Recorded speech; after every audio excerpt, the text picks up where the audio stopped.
কিসে রিজিক বাড়ে, কি করলে রিজিকে ভরপুর বারাকা হয়, রিজিকের চাবিকাঠি কোথায়, কোন পথে চললে রিজিকে ভরপুর বারাকা হবে, আমার জীবনে বরকত নেমে আসবে রিজিকে, এটা জানতে মনে যাচ্ছে না আমাদের? হ্যাঁ, কষ্ট হচ্ছে আপনাদের? কষ্ট হচ্ছে? তাহলে কি করলে রিজিকে ভরপুর বারাকা হয়, কি করলে আমার জীবনে ভরপুর বারাকা নেমে আসে, এই পয়েন্টটাতে আমরা একটু আলোকপাত করি। যেসব কাজ করলে আমাদের জীবনে রিজিকে আসমানি বারাকা নেমে আসবে, আমাদের রিজিকে আসমানি বারাকা নেমে আসুক, আমরা চাই কি চাই না? সবাই আমরা চাই নিশ্চয়ই। যে কাজ করলে রিজিকে আসমানি বারাকা আসে, এর এক নম্বর হচ্ছে তাকওয়াল্লাহ, আল্লাহর ভয়। আল্লাহ তাআলা বলছেন, ওমাই ইয়াত্তাকিল্লাহা ইয়াজআল লাহু মাখরাজা ওয়া ইয়ারযুকহু মিন হাইসু লা ইয়াহতাসিব। যে আল্লাহকে ভয় করে, যে আল্লাহ সচেতন, আল্লাহ তাকে মাখরাজ, মাখরাজ মানে কি জানেন? ওই যে এক্সিট লেখা না এদিকে, এই এক্সিটকে আরবিতে বলে মাখরাজ, মানে কোথাও আটকাবেন না, বের হওয়ার রাস্তা আছে, কোথাও আটকাবেন না, বের হওয়ার রাস্তা আল্লাহ তাআলা অ্যারেঞ্জ করে দিবেন। You will have the way out from crisis. ক্রাইসিসে পড়লে, সংকট মোমেন্টে আল্লাহ তাআলা ওখান থেকে এক্সিটের ব্যবস্থা আপনাকে করে দিবেন। ওয়া ইয়ারযুকহু মিন হাইসু লা ইয়াহতাসিব, এমন জায়গা থেকে আল্লাহ তাআলা রিজিকের ব্যবস্থা করবেন যে সে কল্পনাও করে নাই।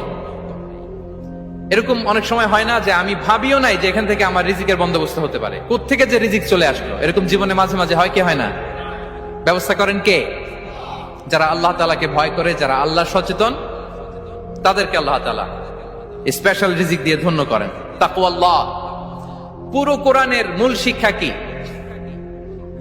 পুরো ইসলামের এসেন্স কি, জিস্ট কি, সারাংশ কি, যদি আমাকে জিজ্ঞেস করা হয় আমি বলবো তাকওয়াল্লাহ, আল্লাহর ভয়, আল্লাহর সচেতনতা। আল্লাহ ইজ ওয়াচিং মি, আল্লাহ ইজ অবজার্ভিং মি।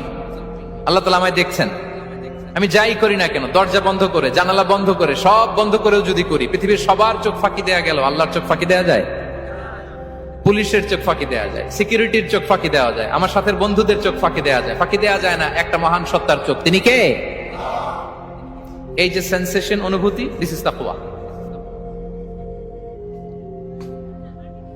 এই অনুভূতিটার নামই হচ্ছে তাকওয়া, যে আমি যাই করি, যেভাবে করি, যখন করি, কেউ দেখে না, কিন্তু দেখে কে? কেউ যেটা দেখে না সেটা দেখে কে? দিস ইজ তাকওয়া। এই তাকওয়ার চর্চা যার মধ্যে আছে, তার রিজিকে বারাকা নেমে আসবে। আমরা যেন তাকওয়ার চর্চা করি, আমাদের ছেলে মেয়েদের জন্য এটা শেখাই যে কেউ দেখে না বাবা, কিন্তু আল্লাহ দেখে। ছোটবেলা থেকে যদি আমাদের সোনামণিদের ব্রেইনে এই তাকওয়াল্লাহ নামের এই সফটওয়্যারটা ইনস্টল করে দেই, আর কোনোদিন সে বিপদগামী হবে না, পথচ্যুত হবে না।